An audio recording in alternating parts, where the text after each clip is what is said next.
Thank you. Please, you guys, what a crowd. We love you too. Thank you guys. It's good to see you. It's great to be back in the great state of North Carolina. Thank you all so much for having me. I want to thank, first of all, these incredible law enforcement officers we have behind us. Thank you all for your service and for what you do. It's a good-looking crew. It's a little hot in here. If those of you who are watching at home don't know, it's a little hot in here.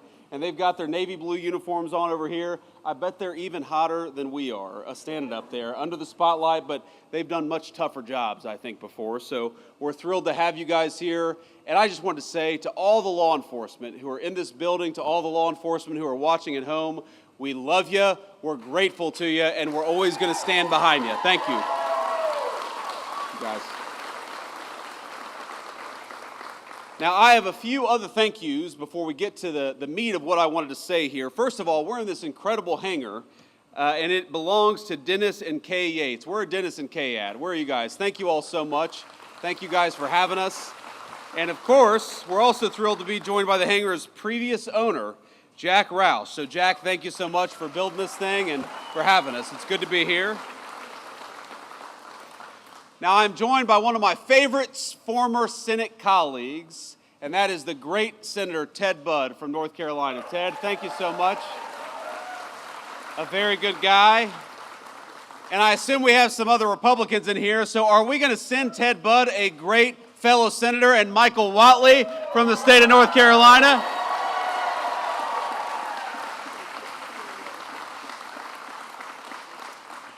Now, Michael Whatley, I got to know, he was the RNC chair. He was a great friend of me and of the whole administration during the race, but Michael loves the state of North Carolina. He's going to fight for law enforcement. He's going to fight for law and order. He's going to fight for good jobs. He's going to fight for North Carolinians and nobody else. Michael Whatley, God bless you, man. Thank you so much for being here. We've got Congressman Addison McDowell. Addison, where are you? Stand up and be recognized. Thank you, Addison. This is your first term, right? Are you happy what you signed up for? That's good. Okay. Let's be honest, he couldn't say no, even if he wanted to, but he loves serving the great people in North Carolina and Washington. He does a very, very good job. And then I also want to give a shout out to Mark Harris. Mark, where are you? Please, Mark, you're a great guy. Thank you for everything. But I want to just say that being here in North Carolina, we're here to talk about law and order. We're here to talk about law enforcement, and we're here to talk about the basic fact that you all pay your taxes. They go to safe streets and safe cities. You ought to be able to enjoy the places that were built by your tax dollars. You ought to be afraid, the criminals ought to be afraid of you. You ought not be afraid of the criminals. It's very simple. And I think for too long in this country, we actually took the exact wrong approach. We told people that if you were walking down a city street and there was a crazy person over there yelling and screaming at your kids, you ought to walk to the other side of the street rather than possibly be accosted by a violent person. Well, you know what I think? I think that if a person is being violent and threatening to young children and young families, they ought to send their asses to prison instead of telling people that they got to cross the other side of the street. Now, and Ted is going to be mad at me. Ted is a good Christian man. He does not cuss. So, Ted, forgive me if I get a little fired up sometimes when I'm talking about this. Look, I've gotten in arguments with people before. You know, a couple years ago, I took my family to New York City. This was when I was in the United States Senate. We spent a few days there. It was a wonderful trip in a lot of ways. But, you know, every time we went to the subway, I'd have one of my kids grabbing onto my leg or afraid because there was a crazy person yelling, hollering, and screaming at a 3-year-old little kid. Why do we live like this? Why do we accept this in our communities? And the answer is because of bad political leadership. We have accepted for too long this idea that we ought to give over our streets to criminals and to vagrants and to people who are screaming at us instead of taking back our streets with our incredible law enforcement.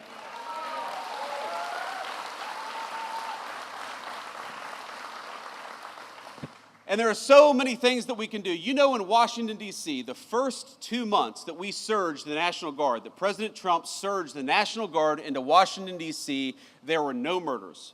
Not a single murder for 2 weeks in the streets of Washington, D.C. And you know, we have all these world leaders who come. And we'll tell them, you know, we haven't had a murder in Washington, D.C. in 2 weeks. And these world leaders will look at us and say, is that supposed to impress us? Like, that doesn't sound very good. But, you know, to Washington, D.C., which averaged last year a violent murder every other day, 2 weeks without a murder was a hell of a track record. And then we just surged the National Guard to Memphis, Tennessee. Again, a Democrat city in a red state, but where the mayor said, we are sick of our people being afraid to walk safely on the streets, so why don't you help us? And that's our basic attitude in the Trump administration is, look, we should not allow people to take over. We should not allow these violent criminals to take over city streets. And if the local government wants our help, if the local authorities want our help, then we are going to help them because we stand for American safety everywhere, whether it's a big city or a small one. Thank you, young man. So this is what it means. Being pro-law and order is actually not that difficult. There are some things we do, some issues we address that are so complicated and so challenging, but supporting our local law enforcement is actually pretty easy. It's just a question of political willpower. Here's thing number one, very simple. If our great police officers find a violent criminal and lock them up, we ought to keep them locked up instead of letting them back on our streets with a slap on the wrist.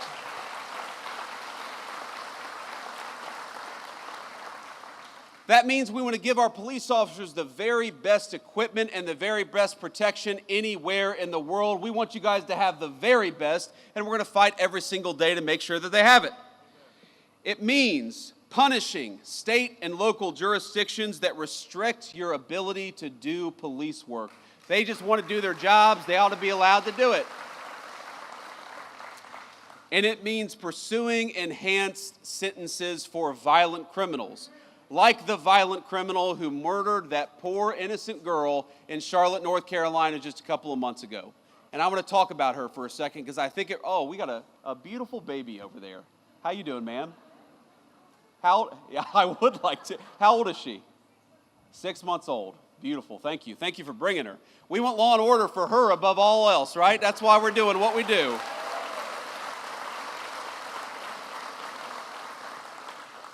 But we all know a couple weeks ago, and it's one of these things that got bumped out of the news because of the political assassination of Charlie Kirk. And so let me talk just a bit about that. You all know Charlie. He was a great guy. He was a great husband, a great father. He believed in two things, I think, above all else. Number one, the second most important, is he believed in political debate in the United States of America, that we ought to talk about our disagreements and not attack one another over our disagreements. And he gave his life dying for that principle. And the second thing he believed, and it was the most important, is that he wanted to be a Christian evangelist. He wanted to bring the gospel everywhere, and he saw connecting with people and debating politics as an opportunity to talk about his faith. And I think it's important to honor him by recognizing that this is a kid, and he died at 31 years old. This is a kid who every single day, he would go to these college campuses, he would talk for 3 hours with anybody about whatever they wanted to talk about, and he believed in the civic virtue of open debate. He gave his life to protect that civic virtue, and he gave his life serving that civic virtue at the highest level. He was a great guy, and his loss was the nation's loss. And Erica, we love you. Erica's his beautiful widow. And I think you all will join me in saying that what happened to Charlie was disgusting, it was unacceptable, and it is the most anti-American act of violence that we've seen in the last couple of weeks in this country. It was a disgrace.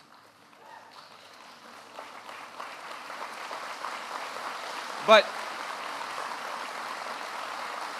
thank you all.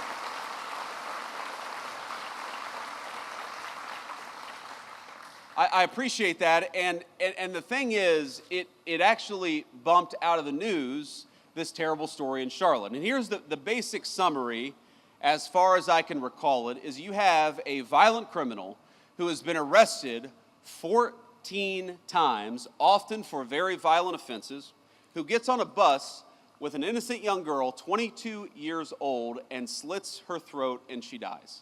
She died because she was coming home from work. She worked at a pizzeria. She came from a beautiful family. She had a young boyfriend. She had her entire life ahead of her. And she was actually a refugee from Ukraine. So she came from a war-torn country. She sought shelter in the United States of America. And because of soft-on-crime policies, she was murdered here, not in the war-torn country she came from. Isn't that a disgrace? And isn't that an insult to the incredible law enforcement officers who arrested this person 14 times? They did everything that they could to keep this thug off the streets, and it was the political leadership that failed, and we got to be honest about that. I saw former Governor Cooper say, and this is Michael Whatley's opponent, former Governor Cooper said just a couple of days after the attack that we have got to do more when it comes to law enforcement to keep people like this off the streets. And my response was, Governor, he was arrested 14 times. Law enforcement did their job. It's time for you to do your job.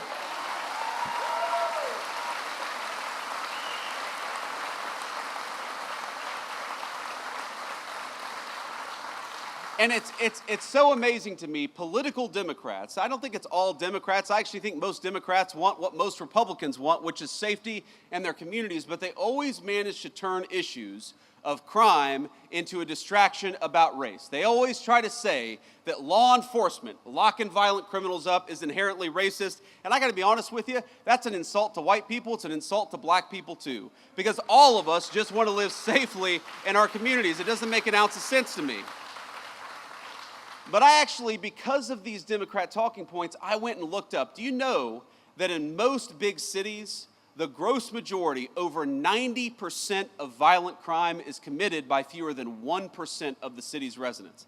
This is not a black-white issue. This is, we've got a small percentage of violent criminals in our communities. Democrats want to let them out of prison, and Republicans want to put them in prison and keep them there so that all of us are safe in the process. I think that's common sense, don't you?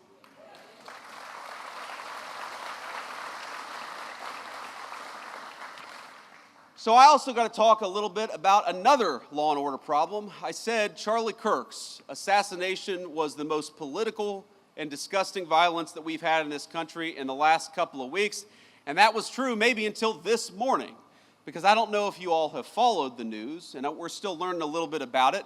But what we know is that in Dallas, Texas, an ICE facility, an Immigrations and Customs Enforcement facility, was opened fire upon by a violent left-wing extremist, a person who wrote anti-ICE messaging on their bullets, and there's some evidence that we have that's not yet public, but we know this person was politically motivated. They were politically motivated to go after law enforcement. They were politically motivated to go after people who are enforcing our border. I think that is the most disgusting thing. The very people who keep us safe, honored, and protected, and praised by Democrats and alike, it is time to stop the rhetorical assault on law enforcement. Because here's what happens. Because here's what happens when Democrats, like Gavin Newsom did, say that these people are part of an authoritarian government. When the left-wing media lies about what they're doing, when they lie about who they're arresting, when they lie about the actual job of law enforcement, what they're doing is encouraging crazy people to go and commit violence. You don't have to agree with my immigration policies. You don't have to agree with Donald Trump's immigration policies. But if your political rhetoric encourages violence against our law enforcement, you can go straight to hell, and you have no place in the conversation of the United States of America.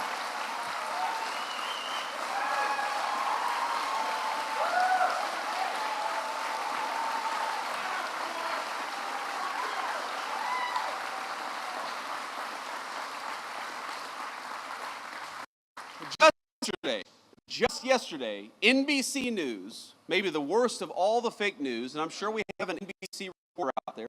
It's a tough competition, but maybe the worst, I said maybe the worst, is NBC News. And they said that immigration enforcement, you know what they said? That immigration enforcement in order to get to that girl's father. Turned out that story was a complete fabrication. It was a complete dishonest lie. But when you go around and lie about our law enforcement and you tell them that they're mistreating 5-year-old girls, what do you think is going to happen? When Democratic politicians incur doxing, when they encourage us to unmask ICE enforcement officers, when they encourage us to unmask ICE enforcement officers, what do you think is going to happen?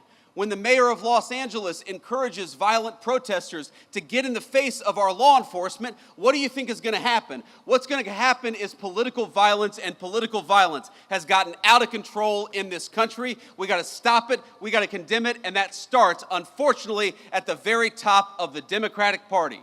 If you want to stop political violence, stop attacking our law enforcement as the Gestapo. If you want to stop political violence, stop telling your supporters that everybody who disagrees with you is a Nazi. If you want to stop political violence, look in the mirror. That's the way that we stop political violence in this country, and we've got to do it.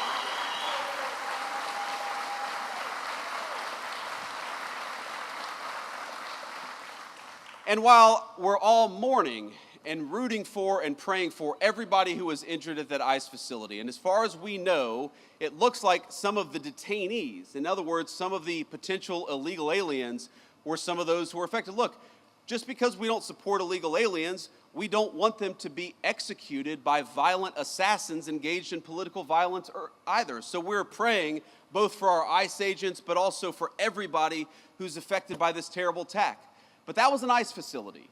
And as these guys behind me know, and a few of our police officers know, police officers writ large face too many threats of violence all across the United States of America. And we know where it started. We all remember the summer of 2020 when all of these violent protesters were encouraged to treat police as the enemy instead of as the solution.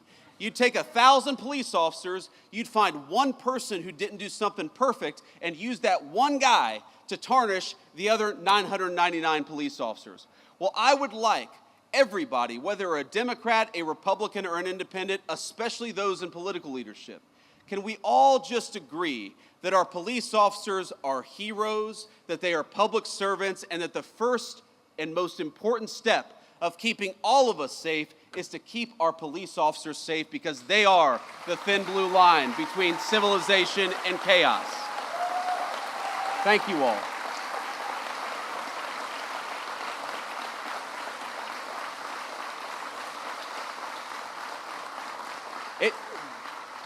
It just happens too much. Our police officers being assaulted, our police officers being attacked. You have these crazy attacks where you have a cop in a squad car who's enjoying their lunch break, and somebody comes up and summarily executes them before the cop even had a chance. It happens way too much, and it happens because too many of our political leaders have encouraged it. Now, it's not just that. It's not just the rhetoric that encourages violence against our law enforcement. You know, when I was in the Senate, there was a big bill that was going around, and it was basically that we were going to try to eliminate qualified immunity from police officers, one of the most disgraceful and worst ideas that I've ever seen. In other words, that we were going to make it easy for criminals to sue police officers for doing their job.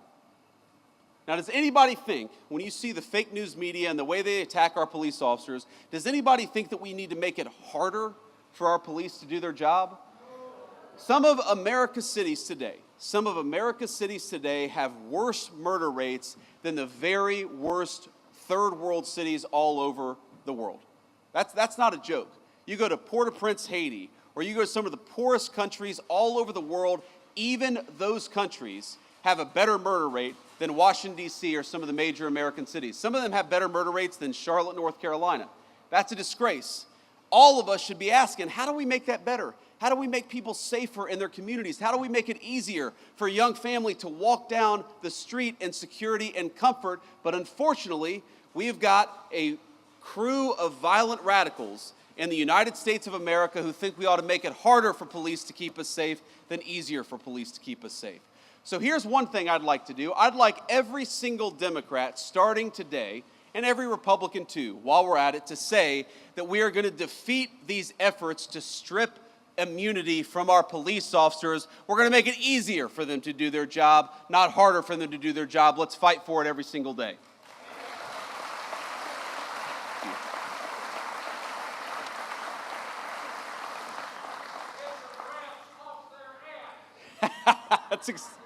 That's exactly right, sir. That's exactly right. You can say that, but I can't. I've hit my quotient. for cuss words today. I don't want Ted Budd to disown me, so I'm not going to say that, but we can run the clip back later. But let me just leave you with one final thought here. Look, I was asked earlier today by a reporter I actually like, but a reporter who said, well, don't both sides have crazy people? And of course, obviously, country of 330 million people, of course, both sides have crazy people. But if you look at the political violence in our country over the last couple of months, the last couple of years, it is not a both sides problem. It is primarily on one side of the political aisle. So, if we are going to truly go after the political violence in this country, we need the Democratic leadership of Washington, D.C. to look in the mirror. We need them to renounce all political violence. When a poor kid like Charlie Kirk is gunned down in cold blood, we need them to start with condemning the violence instead of condemning something that Charlie Kirk said that they disagreed with. When you have an entire network of left-wing organizations that encourage, that promote, and that apologize for violence, you know what you're going to get out of it? You're going to get political violence. So here's my sacred obligation to you, to all the law enforcement, but every person, whether they wear a uniform or not. Over the next couple of years, the Trump administration is going to do everything that we can to dismantle the networks, to destroy the funding, and to make it harder for people to kill one another just because they disagree with what somebody says. That is what we're going to do. We're going to fight for it.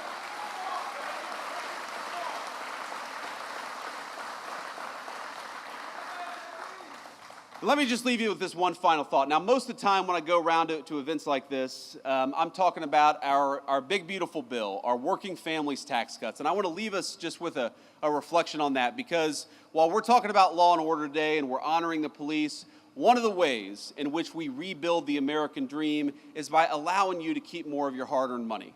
And that bill that these great congressmen worked on and the great senator here, what it did was very simple. It increased the child tax credit.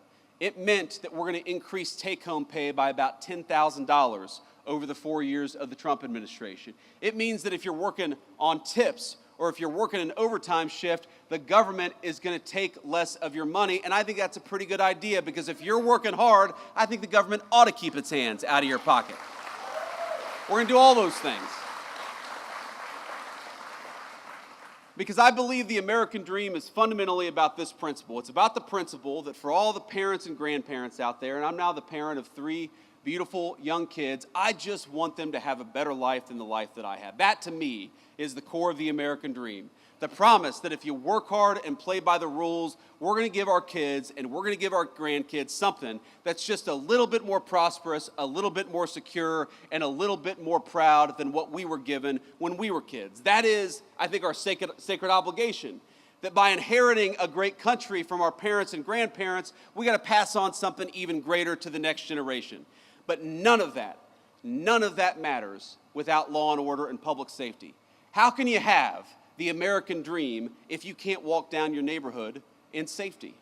How can you have the American dream if you're worried about getting mugged when you're taking your family out to a nice meal downtown? How can you have the American dream when every celebration, every big moment in a person's life, you're too worried about violent crime and not focused enough on the things that make life worth living?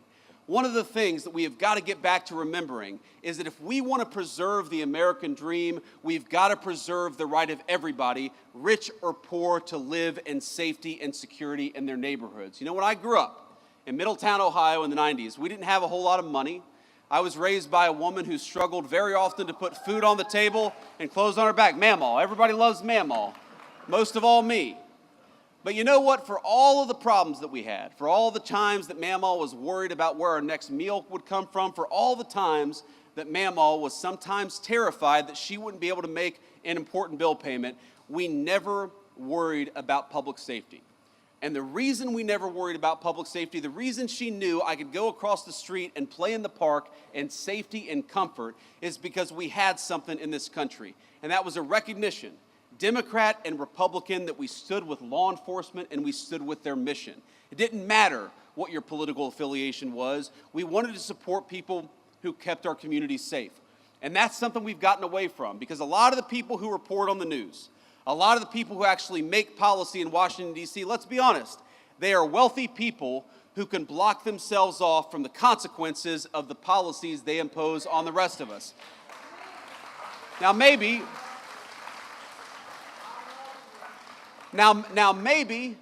they've never had to call a police officer because they can call a private security guard.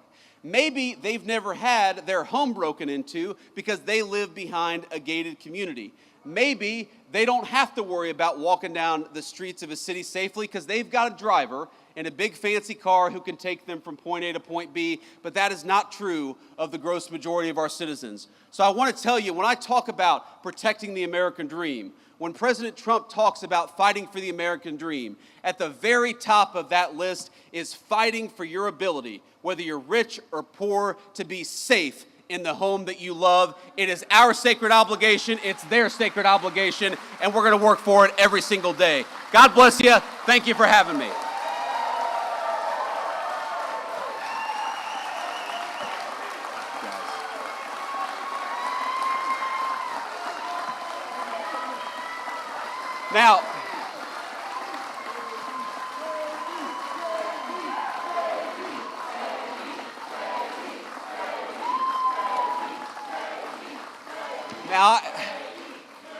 Now, I forgot. I told the fake news, and I'm sure there's some real news back there. I told them I'd take a few questions. So I'm not getting out of here just yet. We'll take a few questions from the reporters. I would prefer to start with some of the local North Carolina folks, and then we can take some national questions after that. Do we have a microphone back there? Hey, Vice President. I can't see you. Over here. Yes, Mr. sir. Vice President, Thank you. thank you for taking questions from us, and thank you for visiting Concord. You referenced the awful death of Irina Zarutska. I'm just curious, have you had the chance to watch that awful video that was released by Katz, and what your thoughts are after viewing it? Well, yeah, I've honestly seen a lot of gruesome footage, some involving my friends over the last couple of weeks. But the footage of Irina getting stabbed to death is very hard to watch. And I have not seen the whole video from start to finish. I had to cover my eyes for part of it because it is so gruesome. And maybe I should just stare at it. Maybe all of us should stare at it to know the kind of evil that we're actually confronting, because what happened to her was really, really disgusting. And I think it comes from a deep and dark and evil place that exists, thankfully, in a very few number of people, but those people we ought to lock up in prison so they can't get anybody else. But when I saw that video, you know what really got me as a father? I've got 3 little kids, 2 boys, and my youngest is a baby girl. She's 3 years old. She is the apple of my eye, as you dads will know. Daughters just have an effect on us. They get away with more stuff. They don't they? It's kind of annoying, actually. She gets away with things she should not get away with that her brothers would never get away with. But I look at this girl who's 22 years old, and I think to myself, I would love for my daughter to have the kind of life where she never has to worry about that. And there's this moment where she looks up at her attacker and she covers her mouth, and you realize what's going through her head. She knows that something very terrible has happened to her, and I hope that she didn't realize it for too long, because that is unimaginable suffering. But if you're a man, I don't care what skin color you are, I don't care whether you're rich or poor, but if you're a man and you see the pleading eyes of a girl looking up for protection, then we have to protect our girls and our women in this country.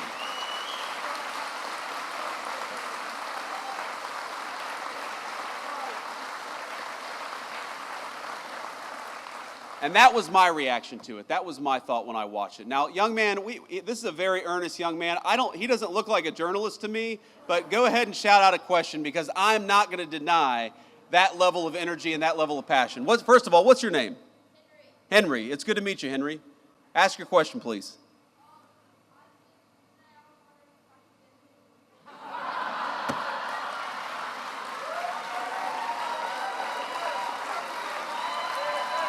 Come up here.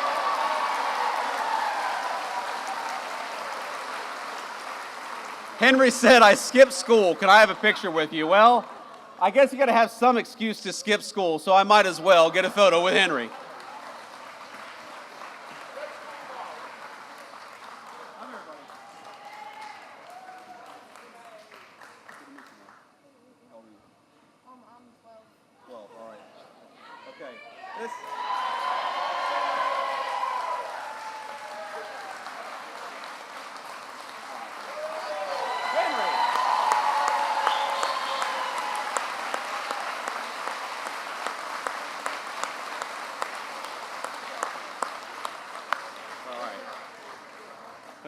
Now the next reporter is going to be, hey, I'm from CNN. Can I get a photo with you too?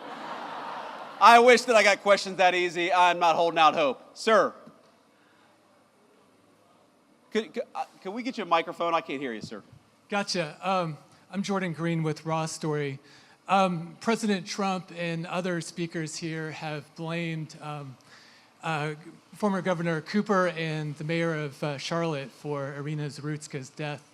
Do you also hold the North Carolina General Assembly responsible, who set the laws governing pretrial release that may have affected this crime? Well, look, I think every politician who didn't work hard to keep violent criminals behind bars deserves to have some of the blame. But at the very top of that list is Governor Cooper.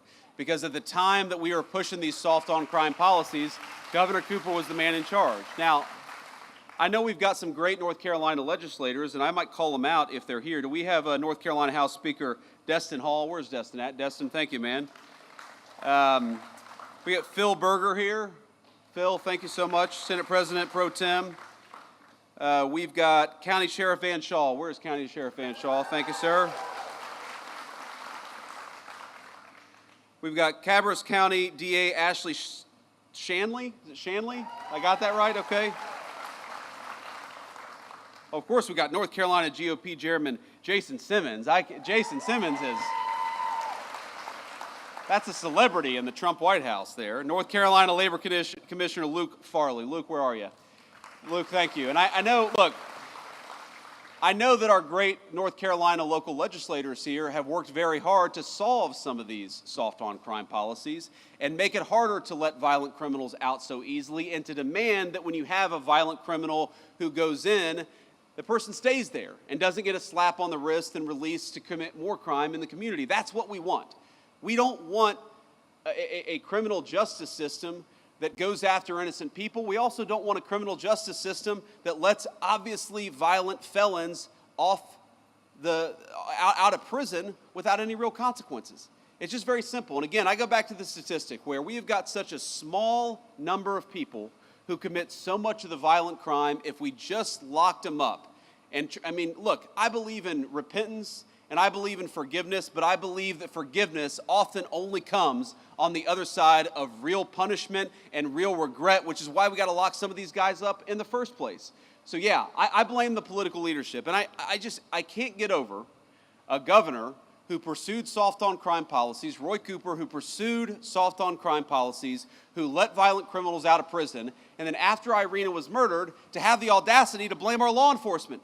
Law enforcement arrested this guy 14 times. They did their job. It's time for the politicians to do their job too.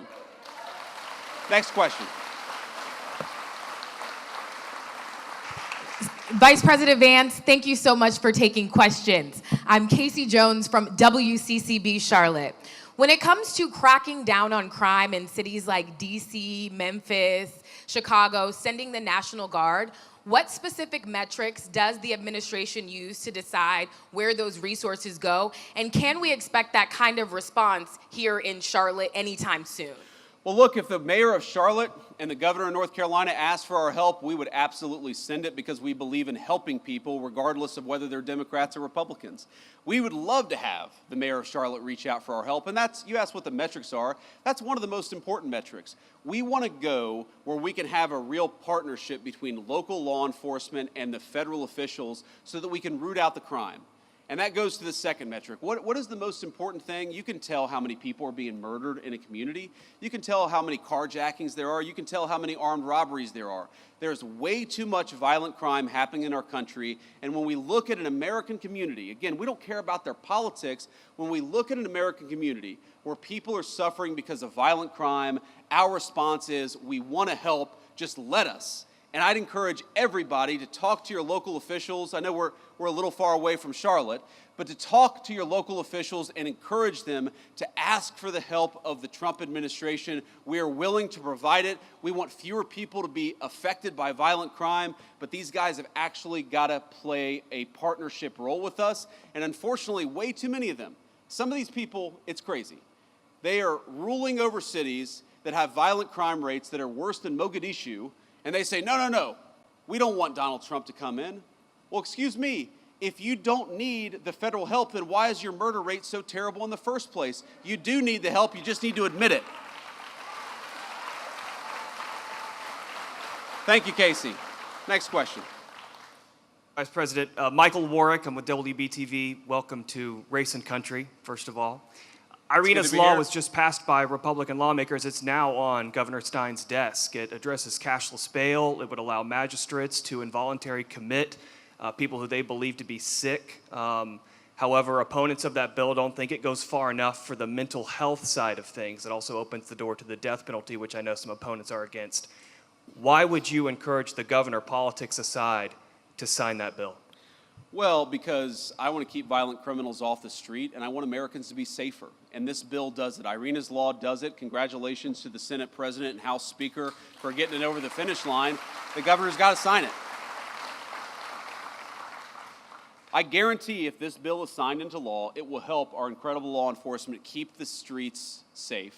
And that's ultimately all I really care about. Again, it breaks my heart to think that you have young kids, especially in poor communities, whether they're black or white, who don't feel like they can walk outside. You've got grandmothers who are taking care of grandkids who don't want to sit out on their front porch because they're worried about drive-by shootings. That should break everybody's heart, and the way to solve the problem is to empower these cops to go after the bad guys and to do it with their full skill and their full force. Now, I don't know, have I read every detail of the law? I know some of the things that it does. I know that it ends cashless bail, which would be huge for the people in North Carolina. I know it makes it harder for some of these local magistrates to let people out with a slap on the wrist. That would be huge for the people of North Carolina. But could there be more? There could always be more.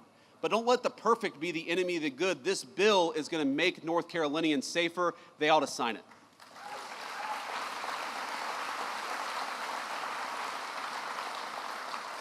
Hi, Mr. Vice President. It's Kit Maher representing the White House TV pool today. I just have two national questions for you, if you'll allow it. Go ahead. Number one, on Ukraine, President Trump said that Ukraine can fight and win back its territory. Could you explain the shifting stance there from stopping the bloodshed immediately, ending the war, and now saying that Ukraine should fight?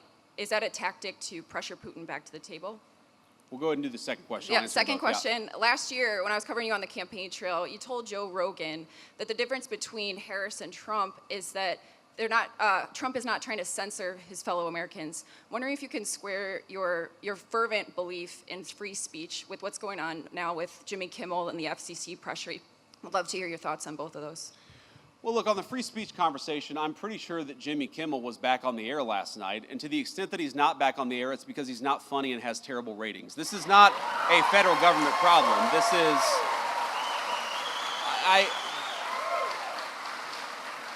and Kit, I want to answer your question in good faith. What people will say is, well, didn't the FCC commissioner put a tweet out that said something bad? Well, Kit, compare that, the FCC commissioner making a joke on social media. What is the government action that the Trump administration has engaged in to kick Jimmy Kimmel or anybody else off the air? Zero. What government pressure have we brought to bear to tell people that they're not allowed to speak their mind? Zero. We believe in free speech in the Trump administration. We are fighting every single day to protect it. Now compare that to the Biden administration, where we found out just yesterday that conservatives on YouTube and on a number of social media platforms were being censored. Why? Because the Biden administration picked up the phone and said, we want you to censor our political opponents. That is real government censorship, and it left the White House when Joe Biden left the White House. Now to Ukraine. Look, I've answered a version of this question probably 100 times over the past 3 months. And one of the things I'll say about the president is that he is responsive to the reality on the ground. And the reality on the ground is that, number one, we have engaged in incredibly good faith negotiations with both the Russians and the Ukrainians. And I believe the president is growing incredibly impatient with the Russians right now because he doesn't feel like they're putting enough on the table to end the war. That's number one. Number two, the president has grown very confident that this war is bad for Russia. You hear me say this all the time. You hear the president say this all the time. The war is bad for Russia. It's bad for Ukraine. It's bad for America. We want the killing to stop. That remains the president's position. But the president also can look at reality on the ground. He sees the economic numbers that are coming out of Eastern Europe. He sees the number of dead people, both Russians and Ukrainians, that are happening in that war. And the president is telling Vladimir Putin it is time to stop the killing. He would say that to Zelensky. In fact, has said that to Zelensky. He wants this war to end, and he's doing everything that he can to stop it. But look, if the Russians refuse to negotiate in good faith, I think it's going to be very, very bad for their country. That's what the president made clear. It's not a shift in position. It's an acknowledgement of the reality on the ground. We're going to keep on fighting for peace every single day in the Trump administration. And I'll do one more question here. Another question. Sir. I want to take it from you. Good afternoon, Mr. Vice President. Monica Casey, WRAL out of Raleigh. We are coming up on the one-year anniversary of Hurricane Helene's devastation. Sure. What is the administration doing to speed up the distribution of federal aid for that disaster? Yeah, so just in the last week, the Secretary of Homeland Security put another, I believe, $64 million into the disaster relief effort. We inherited, I'm going to be honest with you, a FEMA that was mired in bureaucracy and red tape. The president has made very clear from day one, we want to get relief to the people of North Carolina as quickly and as rapidly as humanly possible, and that's what we're trying to do. The second thing I'll say is that I understand the governor had a very good call with the president, I believe on 9/11 actually, about a week and a half ago. It may have been, the day before, the day afterwards.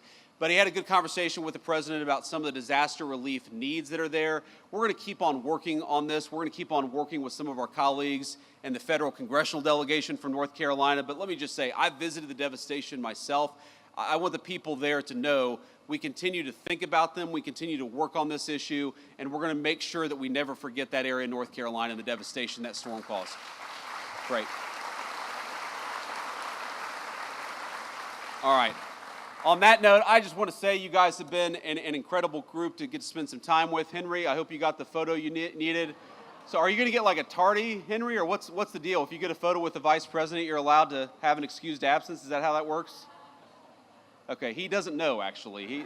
Henry is not as confident in that question as I would have hoped, but it's great to meet you, my friend. It's great to be with all of you. Just remember, we've got a very, very important job, and each and every single one of us has a role to play. To our law enforcement, thank you for the job that you do. We're going to keep on fighting for you in the Trump administration. We're going to keep on fighting for safety and security all across the state of North Carolina. God bless you. Thank you for having me.